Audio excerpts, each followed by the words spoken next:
آئیے آج ایک بہت مشہور تاریخی کہانی کی ذرا گہرائی میں اترتے ہیں۔ کنوت بادشاہ اور سمندر کی لہروں کا قصہ۔ جی، یہ وہ کہانی ہے جو شاید ہم سب نے کبھی نہ کبھی سنی ہو۔ ہاں بالکل، لیکن اکثر اس کی جو اصل روح ہے وہ شاید نظر انداز ہو جاتی ہے۔ ہمارے پاس کنوت بادشاہ اور لہروں کی کہانی کے کچھ حصے ہیں جو اس واقعے کو بیان کرتے ہیں۔ آج کا مقصد صرف کہانی دہرانا نہیں ہے، نہیں، بالکل نہیں۔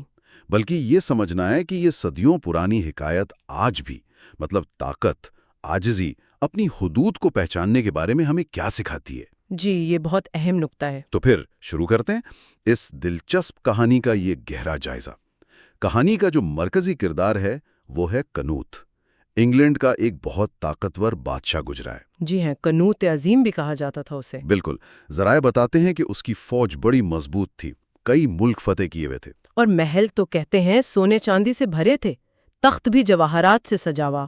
ہاں، یعنی بظاہر وہ طاقت اور اختیار کی ایک مکمل تصویر تھا، لیکن ایک مسئلہ تھا جس سے کنوت آپ کہہ سکتے ہیں کافی پریشان رہتا تھا۔ اچھا، وہ کیا تھا؟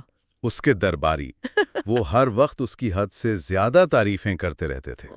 وہ چاپلوسی والا معاملہ۔ جی، بادشاہ سلامت، آپ جیسا کوئی نہیں، آپ تو دنیا کے طاقتور ترین انسان ہیں، آپ جو چاہیں کر سکتے ہیں۔ آپ تصور کریں، روز روز یہ سننا۔ کنوت اس مسلسل خوشامد اور وہ جو مبالغہ آرائی ہوتی ہے نا، اس سے تنگ آ چکا تھا۔ صحیح۔ وہ سوچتا تھا کہ یہ لوگ حقیقت سے اتنے دور کیوں ہیں؟ اور یہیں پر دیکھیں، طاقت اور خوشامد کا وہ صدیوں پرانا تعلق سامنے آتا ہے۔ ہاں، یہ تو ہے۔ یہ صرف کنوت کے دربار کی بات نہیں، تاریخ بھری پڑی ہے ایسے۔ اکثر طاقتور حکمرانوں یا لیڈروں کے گرد ایسے لوگ جمع ہو ہی جاتے ہیں جی جو بس تعریفیں کرتے ہیں۔ ہاں، جو ان کی بیجا تعریفیں کرتے ہیں۔ شاید یہ انسانی نفسیات کا حصہ ہے کہ لوگ طاقتور کی قربت، اس کی خوشنودی حاصل کرنا چاہتے ہیں، چاہے جھوٹ ہی بولنا پڑے۔ بالکل، چاہے اس کے لیے حقیقت کو توڑنا مروڑنا ہی کیوں نہ پڑے۔ لیکن اس میں ایک بہت بڑا خطرہ بھی چھپا ہوتا ہے۔ وہ کیا؟ وہ یہ کہ طاقتور شخص خود ان تعریفوں کے نشے میں آ کر اپنی اصلیت اور اپنی حدود سے غافل ہو سکتا ہے۔ خود کو واقعی ناقابل شکست سمجھنے لگتا ہے۔ بالکل، یہی خطرہ تھا۔ صحیح۔ اور شاید کنوت اسی خطرے کو بھانپ کیا تھا، تو اس نے فیصلہ کیا کہ بھئی ان درباریوں کو حقیقت کا آئینہ دکھایا جائے، مگر ایک الگ انداز میں۔ ہاں، ایک منفرد انداز میں۔ وہ انہیں لے کر سمندر کے کنارے پہنچ گیا۔ ذرا وہ منظر ذہن میں لائیں۔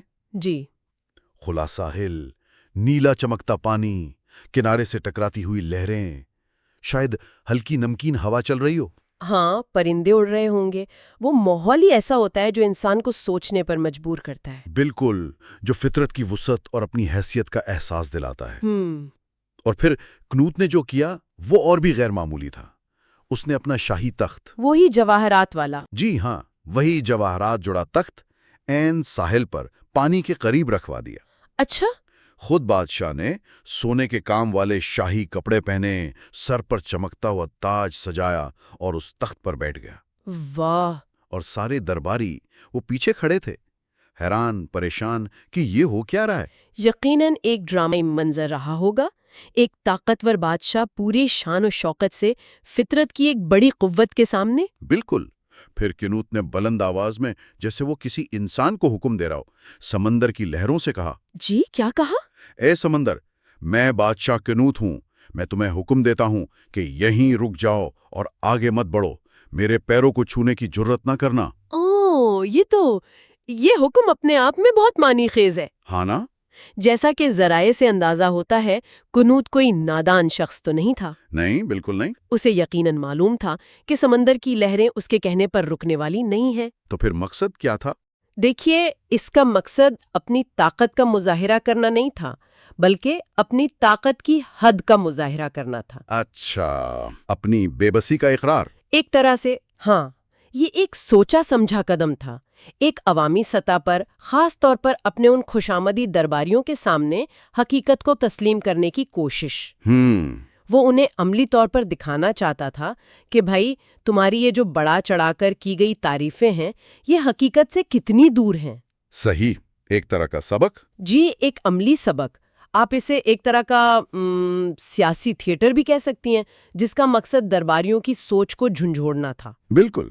تو درباریوں کا کیا رد عمل تھا؟ وہ تو حیران رہ گئے ہوں گے۔ یقیناً ششدر رہ گئے ہوں گے، ایک دوسرے کو دیکھ رہے ہوں گے، شاید سرگوشیاں کر رہے ہوں کہ بادشاہ سلامت یہ کیا کر رہے ہیں۔ کچھ شاید ہنسے بھی ہوں دل میں۔ ہو سکتا ہے، مگر بادشاہ کے سامنے کون ہنستا؟ زیادہ تر یقیناً گہری سوچ میں پڑ گئے ہوں گے کہ اس سب کا مطلب کیا ہے۔ اور سمندر، لہریں انہیں کیا فرق پڑتا؟ وہ تو اپنی مستی میں آتی رہیں، آگے بڑھتی رہیں، رکی نہیں۔ بالکل نہیں۔ پہلے تخت کے پائے بھگوئے، پھر کنوت کے پیروں تک پہنچ گئیں، اور دیکھتے ہی دیکھتے بادشاہ کے شاہی جوتے اور لباس کا نچلا حصہ گیلا کر دیا۔ تو فطرت نے اپنا جواب دے دیا؟ جی، بغیر کسی لفظ کے اور بغیر کسی تاخیر کے۔ اور اس پر بادشاہ کا کیا رد عمل تھا؟ غصہ آیا اسے؟ نہیں، یہی تو دلچسپ بات ہے۔ ذرائع کے مطابق کنوت غصے میں آنے کے بجائے ہنس پڑا۔ جی ہاں، درباری جو شاید پریشان ہو رہے تھے کہ اب بادشاہ ناراض ہوگا، وہ اس ہنسی سے اور بھی حیران ہوئے۔ پھر کیا ہوا؟ کنوت نے اپنا سر سے تاج اتارا، اسے ہاتھ میں پکڑا اور درباریوں کی طرف مڑ کے کہا، جی دیکھو، تم لوگ مجھے دنیا کا سب سے طاقتور انسان کہتے ہو، لیکن دیکھو، میں تو ان لہروں کو بھی نہیں روک سکتا۔ میں ایک بادشاہ ضرور ہوں، مگر میری طاقت محدود ہے۔ کوئی بھی انسان، چاہے وہ بادشاہ ہی کیوں نہ ہو، فطرت کی طاقتوں سے بڑا نہیں ہے۔ سچی طاقت اور حکومت تو صرف اسی کی ہے جو زمین، آسمان اور سمندر کا خالق ہے۔ واہ، یہ سن کر تو درباریوں پر کیا گزری ہوگی؟ کہتے ہیں ان کے سر شرم سے جھک گئے۔ انہیں احساس ہوا کہ وہ کس قدر غلط فہمی اور خوشامد میں مبتلا تھے۔ بالکل۔ کنوت کا یہ ہنسنا بڑا اہم ہے۔ یہ کوئی شکست خوردگی کی ہنسی نہیں تھی۔ نہیں تو پھر کیسی تھی؟ یہ حقیقت کو مکمل طور پر قبول کرنے اور شاید درباریوں کی حالت پر ایک طرح کی، آپ کہہ لیں، طنزیہ مسکراہٹ تھی۔ اچھا۔ اس نے عملی طور پر بغیر کسی لیکچر کے یہ ثابت کر دیا کہ اصل عظمت اور دانائی اپنی طاقت کے نشے میں نہیں، بلکہ اپنی حدود کو پہچاننے اور انہیں تسلیم کرنے میں ہے۔ اور تاج اتارنا، اس کا کیا مطلب تھا؟ وہ بھی علامتی تھا، جیسے اس نے کہا ہو کہ یہ تاج مجھے انسانوں پر حکمرانی تو دے سکتا ہے، مگر کائنات پر نہیں۔ صحیح۔ یہ ان درباریوں کے لیے ایک زبردست جھٹکا تھا جو اسے تقریباً خدا جتنی طاقتوں کا مالک سمجھ بیٹھے تھے۔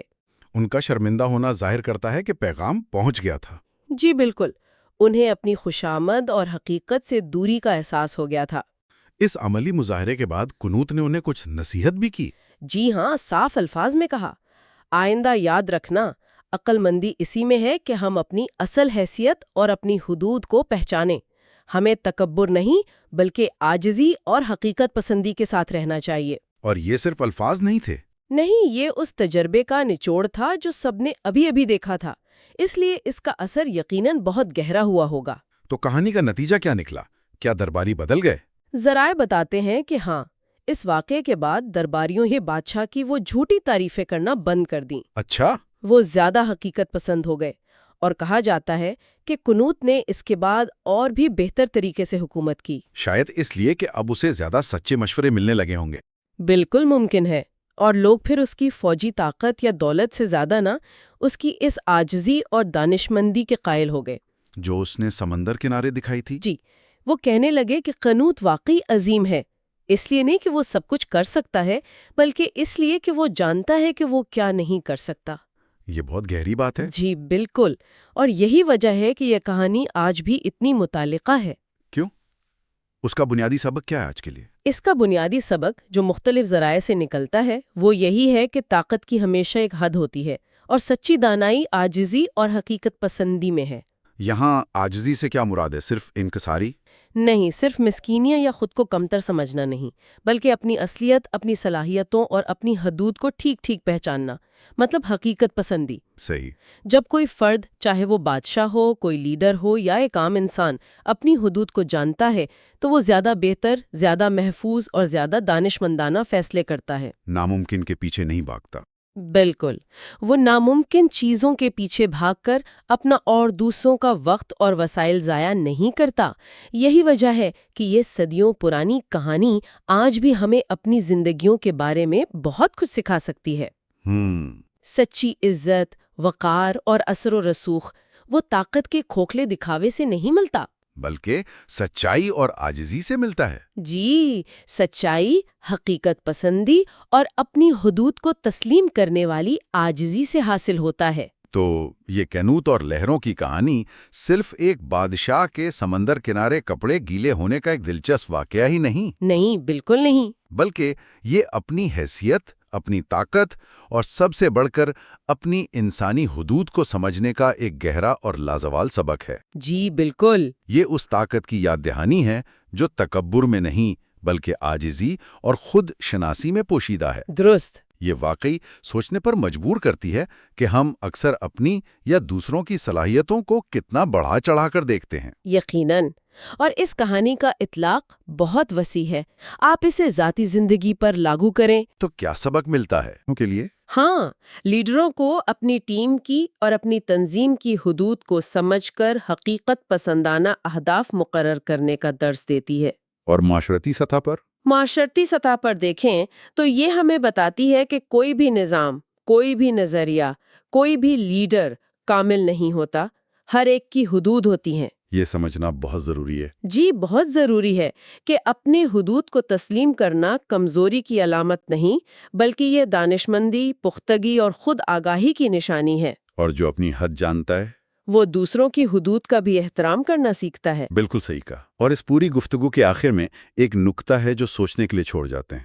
جی کہانی عام طور پر اس بات پر مرکوز رہتی ہے کہ کنوت نے اپنے خوشامدی درباریوں کو حقیقت کا سبق سکھایا، ٹھیک؟ جی ہاں، یہی مرکزی خیال سمجھا جاتا ہے۔ لیکن کیا یہ ممکن نہیں کہ اس پورے عمل میں، اس عوامی مظاہرے میں، وہ جو بے قابو ٹھاٹے مارتا سمندر تھا، اس کا سامنا کرنے میں خود کنوت نے بھی اپنے لیے کچھ نیا سیکھا ہو؟ دلچسپ نکتہ ہے۔ یا شاید اپنی پہلے سے موجود کسی سوچ کو مزید تقویت دی ہو؟ کیا فطرت کی اس عظیم اور بے لگام قوت کا براہ راست تجربہ کرنا خود اس طاقتور بادشاہ کے لیے بھی اپنی انسانی کم مائیگی اور حدود کی ایک ذاتی، گہری اور شاید پہلے سے زیادہ مؤثر یاد دہانی ثابت ہوا ہوگا؟ یعنی کیا یہ سبق صرف دوسروں کے لیے تھا یا خود اس کے اپنے لیے بھی تھا؟ بالکل، یہ سوال سننے والوں کے لیے چھوڑتے ہیں کہ وہ اس پر غور کریں۔